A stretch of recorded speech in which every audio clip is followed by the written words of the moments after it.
The Wimpy Kid movie diary reveals a deleted scene that was set to appear in the first Diary of a Wimpy Kid movie. It can be found on page 13.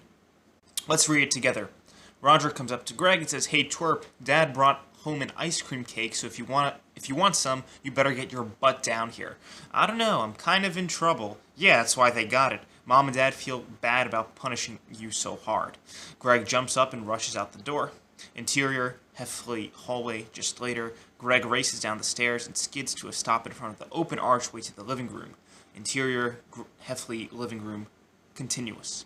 We see the Heffleys are having a quiet cocktail party with a few other couples. Everyone's dressed nicely. There's cheese and crackers, etc. on the coffee table. The adults all stare at Greg in his underwear, who awkwardly covers himself. Now I can see why this would get cut from the film.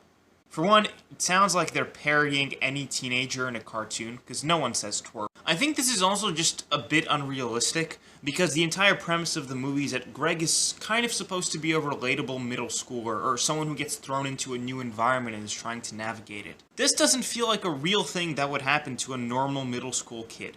Especially the fact that Greg goes into the living room with his underwear.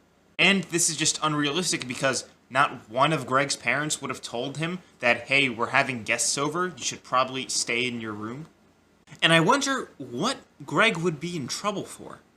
Perhaps it's because he woke up Greg's dad, trying to eat a bowl of cereal at 3 o'clock in the morning. All I can conclude is that I'm glad that this scene got cut.